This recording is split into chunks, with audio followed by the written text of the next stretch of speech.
Hello friends, welcome back to this JCA Ecosistema channel.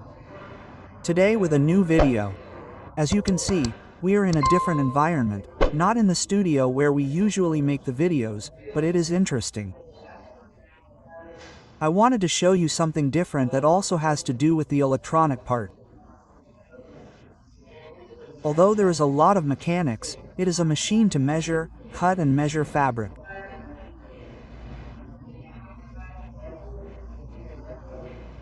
It was actually made here, in this workshop, which is our workshop, and I was interested in signing it because it has some things that were important for you to see how it works, how some things were achieved that solved some problems, for example, the speed of the rollers, how to count the number of meters of fabric that I will show you in action, how, the entire development for this machine was.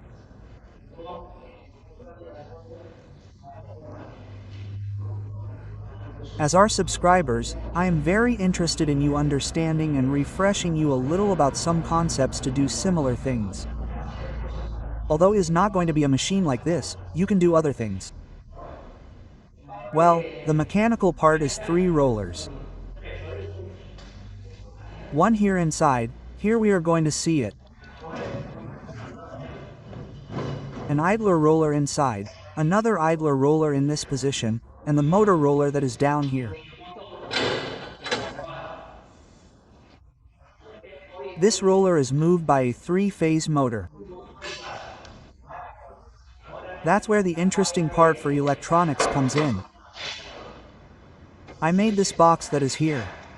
I'm going to take it apart so you can see the inside. I'm going to take the screws apart and we're going to see the inside of the box.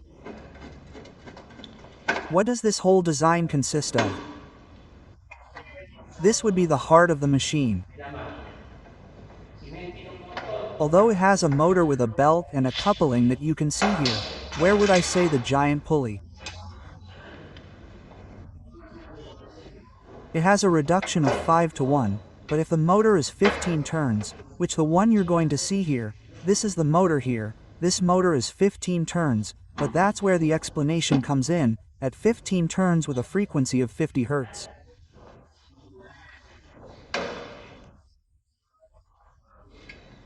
If we vary the frequency, we go to 25, 100G. If we go to 100G, the motor will have 3000 instead of 1500.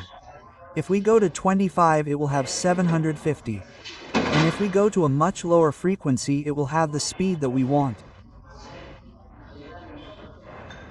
Here we can see the converter. Now I'm going to show you this device that is here. Let's see if we can see it from the front. From the front, so that the board can be seen from the front. There it is. Focus.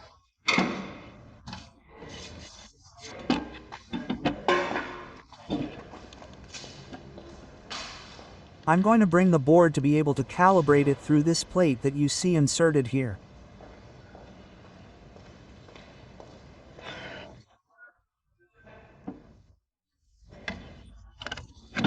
It's ACM variator.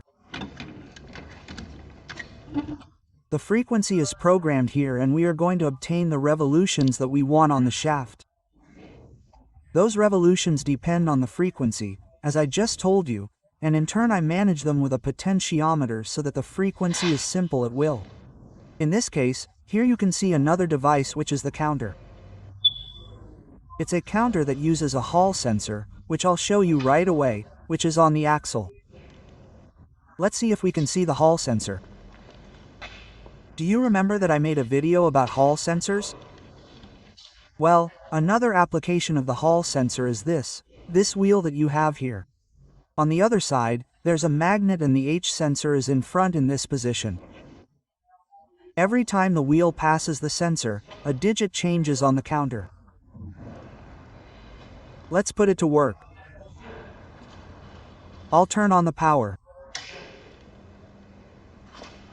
There it is, reading 5. I'll reset it to 0. There we are at 0.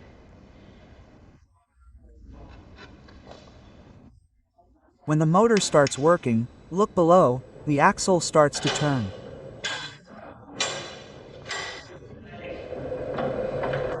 That's the axle that winds the fabric. We're going to put it in place so you can see it turn. Well, look here, please. Here, the counter is 0 because the upper roller isn't turning, which is the one that actually has the H sensor, this one that I'm turning. It started to mark there, but because I'm turning it, only the fabric is going to turn it. I'll reset it to 0.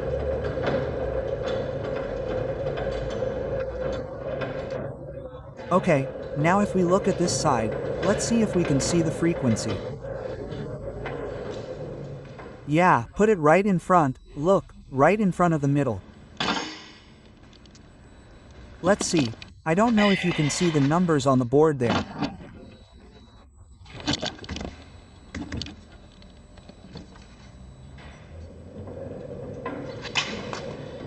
There I'm seeing 67 GZ, but I don't know if it's coming out on the camera. It depends on the speed I give it with the potentiometer. The amount of GER varies, therefore the amount of frequency. Now I'm going to set it to 0. It has to give 0 G there.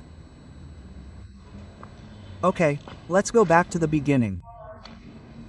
Why am I showing you all this? Because the interesting thing is in the electronics so that you can make a similar system. In this case it's a fabric cutter, a fabric winder. I'm going to do an experiment. I have a roll of fabric, of course, it's an old fabric because we're in a workshop. This roll is inserted. It usually weighs about 30 kilograms. It's inserted here, it passes through the counting roller.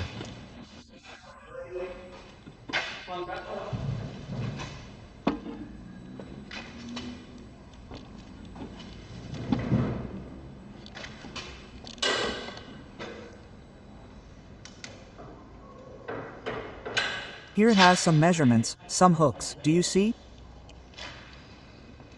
Here I put the other one. I don't know if it's coming out well in the camera on both sides. I think you can see it. Well, you put the fabric in this one like this.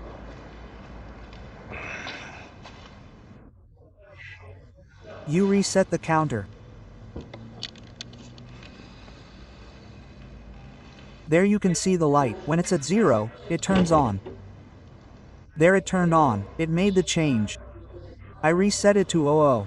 The bottom number is where it's going to stop. In this case, I put a very high number so it doesn't stop.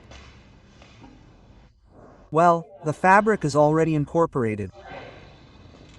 Let's go back to the beginning. What the variator does is bypass the motor reducer because when the motor frequency is varied, it has the particularity that the HP does not decrease. The motor has the same HP at a lower speed. Why?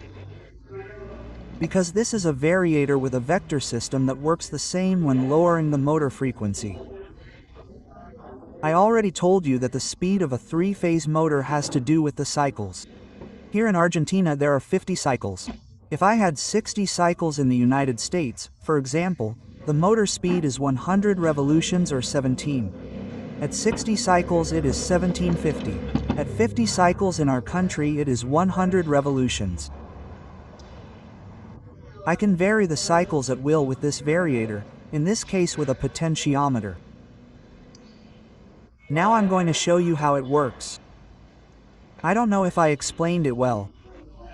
The idea is that instead of a variator, instead of a belt reducer, instead of a belt seducer, the idea is to lower the frequency of the motor, which I've already said about 20 times. I don't care about the frequency, but we lower the frequency without losing torque, which means that we would have the same motor power without losing torque. Now we're going to see it work.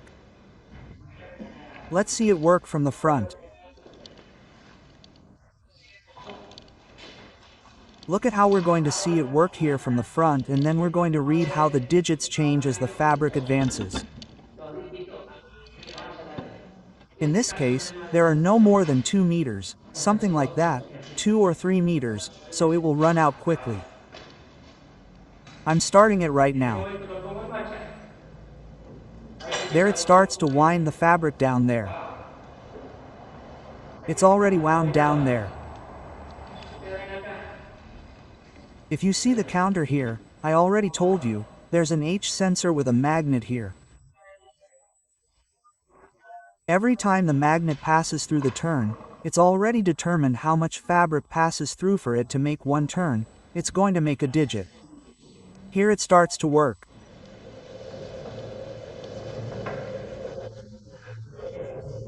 It's marking 40, 60 centimeters, 70, 80 centimeters, 90, 1 meter, 1.10, 1.20, 150. That's it.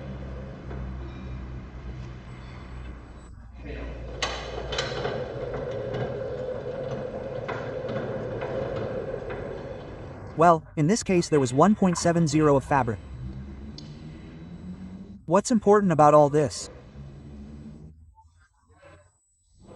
How to use a variator with a 15-turn 3-phase motor and use the turns that we want based on the speed that I'm going to give it the work here and without losing torque.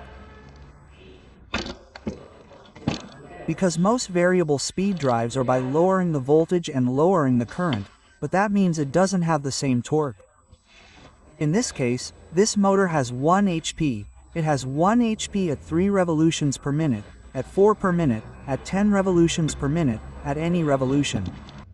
Well, that's all for today. As you've seen, it's an old piece of used fabric. In this case, the roll is taken out this way. Let's suppose the roll is full. In this case, just a piece of practice fabric. And that would be the operating principle of the machine. Hey, this is my workshop. If you're interested later, we can do a tour of the workshop, a basic workshop, but there are several things that maybe if there's interest in the subscribers, we're going to do a short statement showing everything. Of course, there's a bit of a mess, but the important thing is how we do each of the things. Friends, if you liked the video, give it a like, subscribe and see you next time.